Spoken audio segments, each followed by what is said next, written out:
Hello student, तो स्वागत है आपका इस IIT jam and CUET PG channel पर टेक्स्ट बुक सुपर कोचिंग की तरफ से।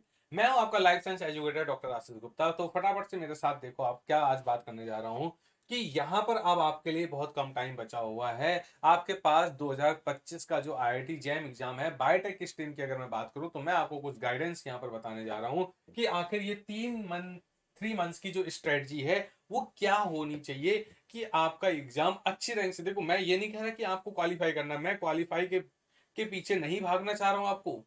मैं चाह रहा हूं कि आप क्वालिफाई विद टॉप रैंक करो। भाई, आप क्वालिफाई कर भी जाओगे, आपकी रैंक बहुत पीछे है तो कुछ मिलना थोड़ा ना, आपको आईआईटी जैम नहीं मिलना, फिर आईआईटी नहीं मिलेगा आपको। अगर आईआईटी में एडमिशन लेना है आईआईटी जैम के थ्रू तो आपको एक टॉप रैंकर्स बनना पड़ेगा।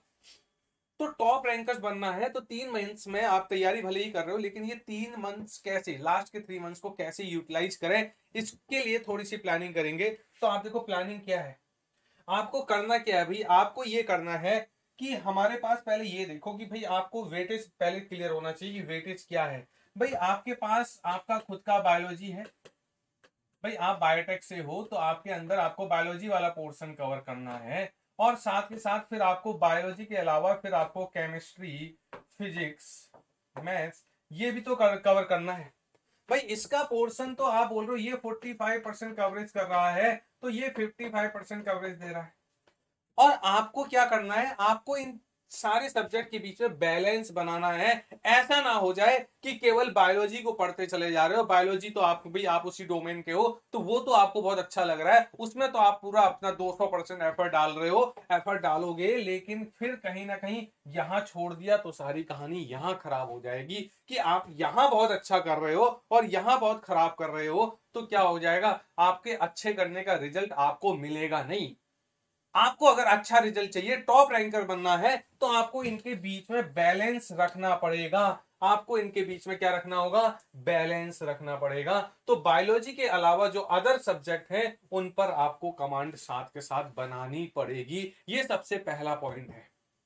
तो इक्वल वेटेज दें भाई, यूनिट को, हर चैप्टर को, हर सब्जेक्ट को इक्वल वेटेज दें। किसी के साथ भी आपको पार्शलिटी नहीं करनी है, ये आपको ध्यान में रखना है। दूसरा पॉइंट फिर आपको अगर यहां पर फोकस करना है, आप अभी ये 3 मंथ्स में जरूर आपके 5 इयर्स के पी वाई क्यू जरूर लगाएं। 5 इयर्स के पी वाई क्यू इस टाइम ड्यूरेशन में जरूर लगाएं। और उसमें से आप देखो कि कैसे एनएटी सेशन बना हुआ है, एमएसक्यू, उसके बाद क्योंकि आपको ये पता है एमसीक्यू आने वाला है, एमएसक्यू आने वाला है और एनएटी आने वाला है। 3 डोमेन के क्वेश्चंस आपको मिलने वाले हैं। ये डोमेन तो सबका ही स्ट्रांग होगा, यहां पर तो सभी अच्छा स्कोर कर ले जाएंगे। आपको क्या करना है, मेहनत करनी है इस एमएसक्यू एंड एनएटी के लिए, मेहनत करनी है इस एमएसक्यू एंड एनएटी के लिए। तो जब आप लास्ट ईयर के 5 ईयर के अगर क्वेश्चन लगा रहे हो तो आपको अंदाजा लगेगा कि भाई किस किस पोर्शन में। अब आप एनएटी आपका अपने बायोलॉजी के भी पॉइंट से आने वाले हैं, केमिस्ट्री के भी आने वाले हैं, फिजिक्स के भी आने वाले हैं। तो आपको क्योंकि वहां पर न्यूमेरिकल्स है तो आप बायोलॉजी में उन डोमेन को ज्यादा अच्छा करो जहां से आपको न्यूमेरिकल्स मिलने की भी प्रोबेबिलिटी ज्यादा है। वो चैप्टर आपके लिए टॉप प्रायोरिटी पर होना चाहिए और उसको आप स्ट्रांगली कवर करो अच्छे से। और इस चैप्टर, इस एमएक्सक्यू के लिए, क्योंकि यहां पर तो मल्टीपल सिलेक्शन, आपको ऑप्शन देख के खुद जज करना पड़ेगा कि आखिर आपके कौन कौन से ऑप्शन सही है। एक से ज्यादा सही है तो कौन कौन से एक से ज्यादा सही है, ये जजमेंट आपका खुद का होगा। तो इस सेशन को करने के लिए आपको क्या करना होगा, इस सेक्शन को स्ट्रॉन्ग करने के लिए आपको उस चैप्टर की डेप्थ एनालिसिस पे जाना होगा। जो भी आप छोटा डोमेन पढ़ रहे हो, टॉपिक पढ़ रहे हो, उसके लिए कहीं ना कहीं आपको डेप्थ एनालिसिस करनी होगी, डेप्थ स्टडी करनी होगी, बहुत अच्छे से यूनिट को कवर करना है। तो जो भी चैप्टर कवर कर रहे हो उस चैप्टर को बहुत अच्छे से चारों दिशाओं में अच्छे से पैर फंसा के याद करो भाई। उस चैप्टर का एक एक एक एक पॉइंट आपको अच्छे से क्लियर होना चाहिए। तो ये 3 महीने में सबसे पहले आपने क्या करना है, आपको पार्शियलिटी नहीं करनी है, आपको इक्वल वेटेज के साथ आपका बायोलॉजी के अलावा जो आपके सेशंस हैं उनको भी अच्छे से कवर करना है क्योंकि वेटेज उनका भी बराबर है। फिर उसके बाद आपको ज्यादा फोकस एनएटी को तैयार करने में लगाना है। साथ के साथ आपको डेप्थ एनालिसिस बहुत अच्छे से करनी है, डेप्थ स्टडी करनी है ताकि आपका एमएसक्यू सेक्शन बहुत अच्छे से कवर हो जाए। और फिर आपको क्या करना है, और आपको फिर इन लास्ट 3 मंथ्स में अब जैसे जैसे टाइम स्पेंड हो रहा है, क्योंकि आपने तैयारी की है, अब आपको एमएसक्यू देना भी स्टार्ट करना होगा। लास्ट के 1.5-2 महीने में ज्यादा से ज्यादा क्या करो, सॉरी, ज्यादा से ज्यादा मॉक टेस्ट देना स्टार्ट करो। ज्यादा से ज्यादा क्या देना स्टार्ट करो, मॉक टेस्ट देना स्टार्ट करो।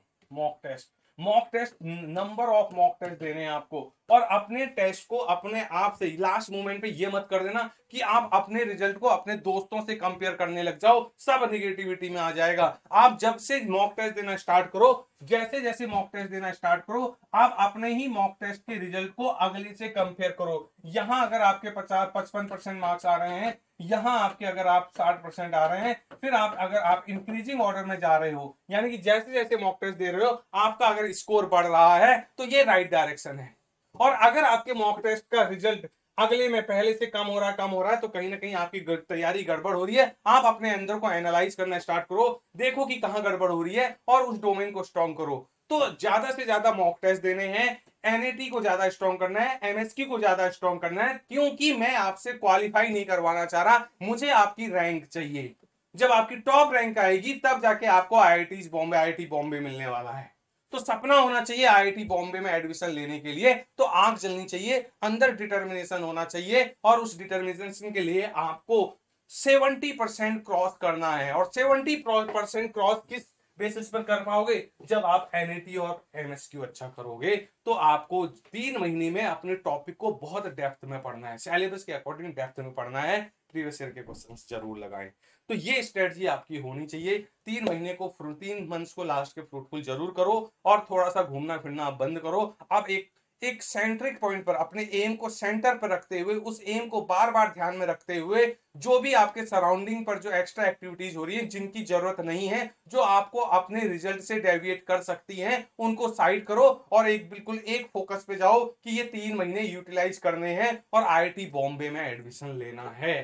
तो ये सराउंडिंग जो आपको डेविएट करती हैं, उनसे बचने की भी कोशिश करें। ठीक है, तो होपफुली आप समझ गए होंगे। तो आप मेरे साथ कनेक्टेड रहे, मैं आपके साथ इस तरह से जुड़ता रहूंगा, कुछ आपको मोटिवेट करता रहूंगा। तो सेशंस अगर आपने यूट्यूब चैनल नहीं सब्सक्राइब किया है तो जरूर सब्सक्राइब करके रखें। कनेक्टेड रहें। Thank you all, bye bye.